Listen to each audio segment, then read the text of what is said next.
자, 마지막입니다. 바뀌는 2022 대학 수학 능력 시험에 대해서 이제 잠깐 설명하겠습니다.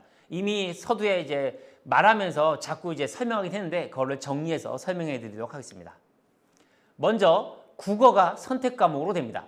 즉 공통 과목인 독서, 문학이 있고요. 선택 과목인 화법과 작문, 언어와 매체 중에 하나 선택합니다. 수학도 공통 과목인 수원, 수투가 있고요. 그리고 선택 과목인 확률과 통계, 미적분, 기하 중에 하나를 선택하고 있습니다. 그리고 영어, 한국사는 절대평가 그대로 유지하고 있고요. 탐구 과목이 사회, 과학, 계열 상관없이 이제 계열 구분 없이 두 과목인데 근데 여전히 거의 많은 학생이 사회에서 두 과목, 과학에서 두 과목 이렇게 선택하고 있습니다. 그리고 기존까지는 한국사 영역과 탐구 영역을 분리하지 않았거든요. 그러니까 이게 무슨 말이냐면 시험 볼 때 그 탐구 과목 시험 볼 때 한국사 영역 시험 볼 때 탐구도 같이 봤어요. 근데 하지만 올해 이제 수능 시간표부터 어떻게 바뀌냐면 한국사 시험지를 따로 줍니다. 그리고 따로 주고 그 시험이 끝나고 나서 탐구 영역 시험을 배부하는 거예요. 올해부터 그게 바뀌었습니다. 아마 재학생들은 전국연합을 치렀으면 아마 알 거예요. 무슨 뜻인지. 그리고 혹시나 졸업생 중에 이거를 보는 졸업생 중에 아직 모의고사를 치르지 않았다면 참고 바랍니다. 이제 아마 육무 때 혹시 치를 예정이라면 육무 때 이제 기존과 다른 점이 시간표에서 한국사를 먼저 받고 한국사 끝나면 이제 탐구 과목을 먼저 그 다음 받습니다. 그렇죠? 그래서 그 말이고요. 그리고 제2외국어 한문이 9가지 중 하나 택인데 절대평가로 되어 있습니다. 이게 이제 어떤 변화냐면 작년까지만 해도 제2외국어에서 어떤 걸 가장 많이 선택했냐면 아랍어를 가장 많이 선택했습니다. 아마 뉴스에서 봤을 거예요. 아랍어 광풍이라고. 이게 뭐냐면 아랍어를 아무도 공부 안 한 채로 보기 때문에 상대평가라서 마치 50점 만점에 40점, 30몇 점 맞아도 등급이 잘 나오고 퍼센트가 많이 나왔거든요.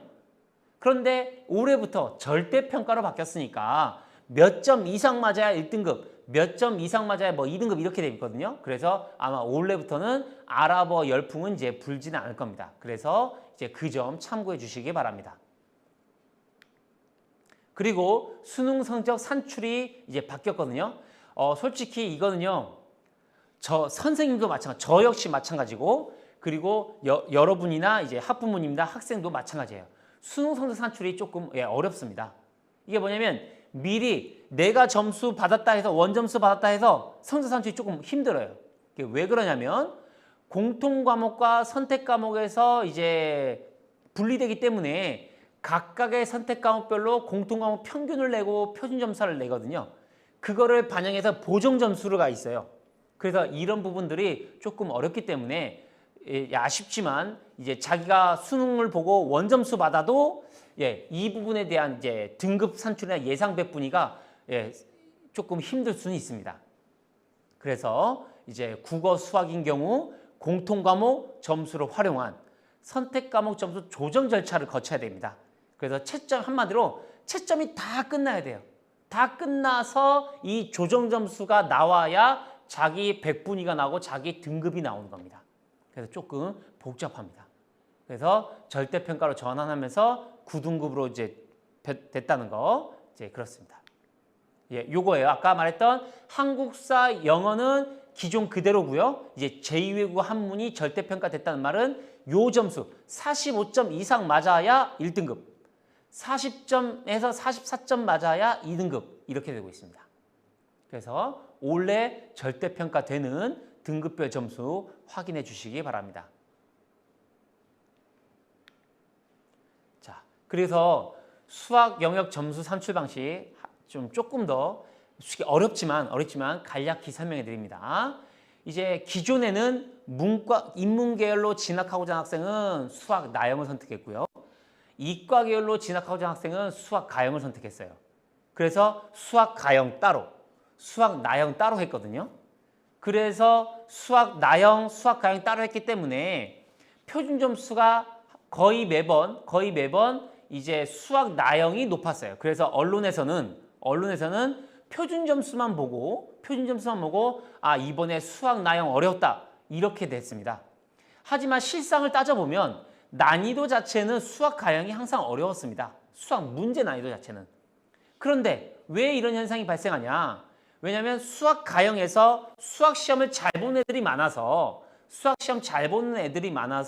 이제 그 표준 점수가 이제 낮게 나오고, 수학 나형은 수학 성적이 낮은 애들이 많아서 수학 표준 점수가 높게 나왔거든요.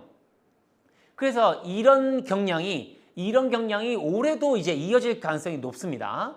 그럼 이런 경향이 왜 문제되냐면 아무래도 수학 나형 선택했던 애들이 확률과 통계를 많이 선택할 거고, 수학 가형 선택한 애들이 미적분 또는 기하를 선택할 거예요.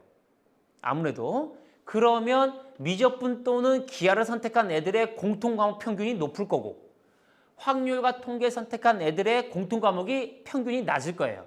실제로 언론에서도 나왔습니다. 몇몇 교육청에서 이제 자기네 지역 원 데이터를 이제 뽑아본 결과 이제 확률과 통계 선택한 공통점수 평균, 미적분 선택한 공통점수 평균이 무려 20점, 21점까지 차이 나고 있습니다.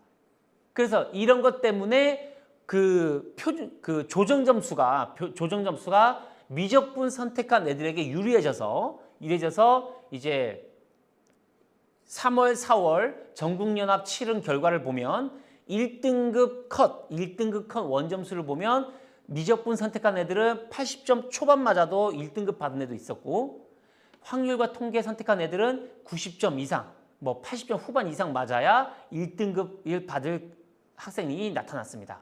그러니까 이 말은 이제 작년까지 이제 유리했던 그 문과 애들이, 그러니까 수학 나형 선택한 애들이 점수가 낮아도 등급이 높았던 것이 이제 역전돼 버린 거죠. 역전돼 버렸어요.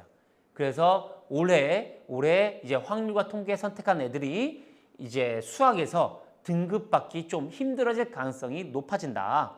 이제 수능에서 수학 난이도가 어떻게 될지 모르겠지만 기존처럼 평균 차이가 이렇게 20점 전후 차이 나면 이제 확률과 통계 선택한 애들의 수능 등급, 수능 백분위를 이제 맞기가 조금 어려워질 가능성이 높아졌다. 이렇게 설명드릴 수 있겠습니다.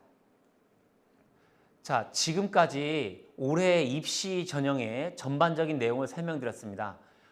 이걸 듣고 아쉽지만 이해가 안 되는 분도 계실 거예요. 학생들이나 아니면 이제 학부모님들이나. 근데 그거에 너무 자책하지 않으셨으면 좋겠습니다.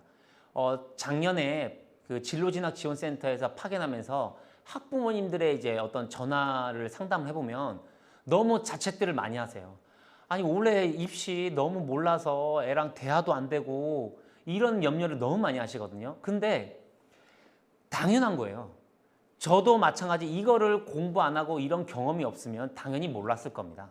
그래서 이런 것들을 하나하나 어렵지만 우리 아이가 아니면 내가 이런 전형이 있구나, 이런 거를 써야 되는구나, 이런 거를 처음부터 천천히 이제 알아가는 과정이 있기 때문에 지금 현재 복잡하고 모르는 게 당연합니다. 그래서 학생 여러분도 부모님이 막 모른다 해서 뭐라 하지 절대 하면 안 돼요. 여러분도 솔직히 잘 모르잖아요. 그죠? 그래서 이런 부분들은 학교 선생님이나 아니면 진로진학지원센터나 아니면 대학 어디 가나 이런 데를 통해서 자기가 모르는 부분을 서로 질문하면서 이제 답변을 얻으면서 그런 과정을 거치면서 이해하는 과정이 반드시 필요합니다. 특히 올해는 진짜 변화가 많은 해입니다. 그 무엇보다도. 그래서 어떻게 보면 재학생이 너무 억울할 수도 있어요. 하지만 그런 와중에 누구나 이제 어느 특정 재학생만 억울한 게 아니라 모든 재학생이 같은 상황이기 때문에 이 와중에서 나한테 유리한 전형, 나한테 조금 더 도움이 되는 전형이 뭐가 있을까 고민을 하면서 그런 선택을 하는 시간이 됐으면 좋겠습니다. 자, 이상으로 마치겠고요. 그동안 들어주셔서 감사합니다. 고맙습니다.